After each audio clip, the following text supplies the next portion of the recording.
All right, for this lesson, we're going to be solving quadratic systems, which we've done before, but only in a way where the system had one solution.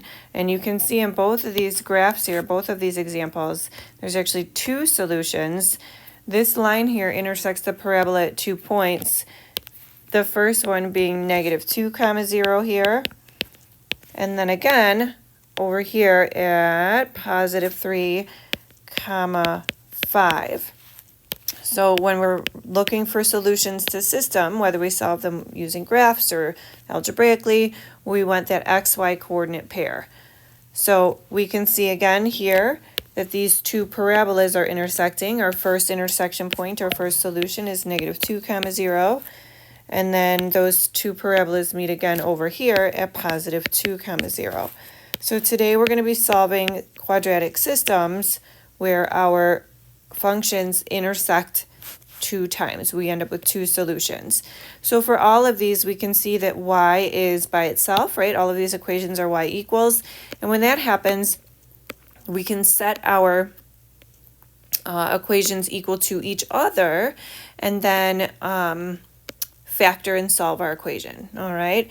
So when I look at these two here, right, y equals 3x plus 10, y equals x squared plus 4x minus 2, I'm just going to set those two equations equal to each other. I always like my quadratic term to be on the left, and so if it's not,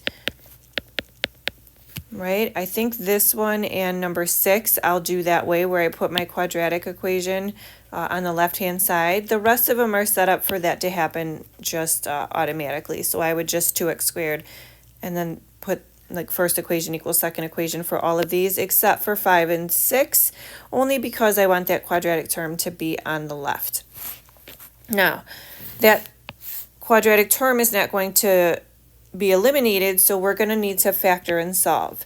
And just like we had been learning, we're going to make sure that one side or the other is equal to 0, and we'll do that by moving our terms from one side to another. We'll subtract 3x from both sides, we'll subtract 10, and on that left-hand side then we'll have the 0 that we need to solve. Be sure to line up your like terms as much as possible. It helps a ton when it comes to making sure that you're in factored form, and then we can factor from here. I'm sorry, not factored form, we're in standard form. Now, once we have our standard form, we're equal to 0, we're going to factor and solve, which is why we've been practicing this a ton. Remember, x times x is x squared, and because there's a 1 here, I'm just looking for two numbers that multiply to 12, and because that 12 is negative, we want a difference of +1. So my options are 1 and 12, 2 and 6, or 3 and 4. And because 3 and 4 have a difference of 1, we're going to choose that 3 and 4. I want my bigger number to be positive, so that smaller number is negative. So x minus 3 and x plus 4 are my two factors. Now we're going to set both of those factors equal to 0, solve the resulting equations, and those are the x coordinates of the solutions to the system of equations that we started with. All right, so here we have x equals 3 and x equals -4, okay? So what we're going to do now is take both of those variables, both of those x solutions, and we need to substitute them back in, right? This is no different than any other system we've solved. So we're going to take that x equals 3 and x equals -4. I would choose the linear equation if you have one. Some of these examples are both quadratic, so you can choose either one. For this equation, for this system, we're going to substitute, so y equals 3x plus 10. We'll substitute a 3 back in there. Solve the way you would, or you can put that right into Desmos. 9 plus 10 is equal to 19. So the ordered pair that goes along with this is 3, 19. We'll do the same thing when x is equal to -4. Y equals 3x plus 10. Plop that 4 in there. So -12 plus 10 equals -2.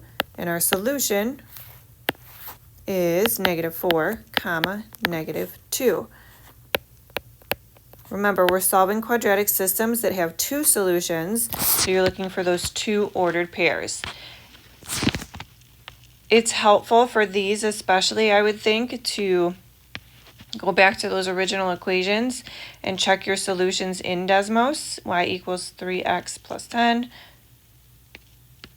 and y equals x squared plus 4x minus 2.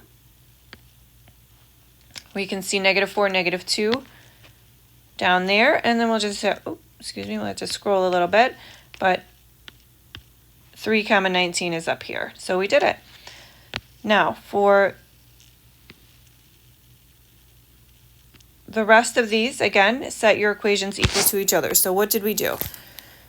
We set our equations equal to each other, right? The y variable is no longer needed because y equals both of those expressions, so we can say that the other sides are equal to each other. So step 1, we set our equations equal to each other.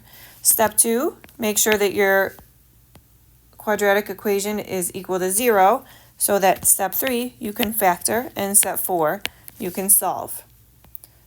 Once you've factored and solved, you take those x values, substitute them back in, and obtain the resulting y coordinate pair that goes along with your solution. And then step 6, make sure that you're writing those solutions as ordered pairs.